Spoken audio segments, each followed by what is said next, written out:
Hi everyone, I'm Gracie Stinson and I am on the FCA Influencers team, and I'm a part of the prayer team and worship team here at FCA. I am very excited to share with you my testimony.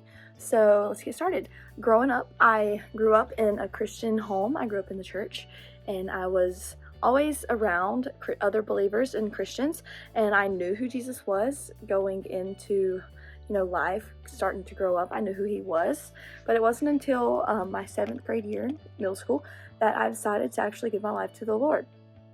And that was the best day of my life. It was at Fort Caswell, and I just remember it so vividly.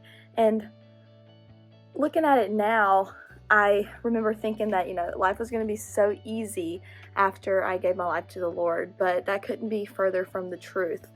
Things actually started to get harder in my life after I gave myself to the Lord, because, it puts that target on your back in a way, because, you start to get tempted by the devil even more every single day, and you go throughout life with these morals and values that you want to try to keep up, but sometimes it's not always that easy. So when I was in high school, I started to struggle with, some self-identity issues, feeling left out, feeling excluded from, all the people that had been my friends throughout life. And I struggled for a very long time with that. And I struggled with being patient and understanding, this is God's plan for my life. What is he going to have me do for the rest of my life? What is he calling me to do? What is his vision for my life? And, finding out that it's not my timing and that it's God's timing is what really helped to shape my life into what it is now. So I really started to rely on being patient and to pray over patience for my life as I started having these hardships in life. And when I got to college and I got to FCA, I felt, and I still feel, as close to the Lord than I have ever before.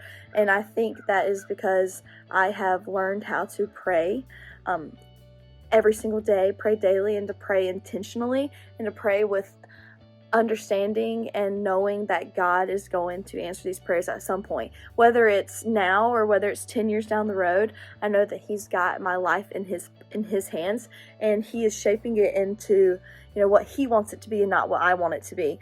So if you struggle with wanting to always know what's coming next, because I am sort of a perfectionist and I would always like to know what's next, what am I doing, how can I do this, how can I make this better, what can I do to make this plan come together. But letting go of the reins a little bit and giving it to God is what has shaped me into the person that I am today. And being able to understand that I'm a part of a plan now that's bigger than myself. It's bigger than anybody could ever imagine. It's a part of God's plan, and it's what he wants for my life. And I absolutely am engulfed in fellow Christians here at FCA. And, back at my home church, I go home every Sunday. And I just feel like I'm finally getting to where the Lord wants me to be in my life, and I'm so excited to see where he takes me throughout the next few years and throughout my journey here at FCA.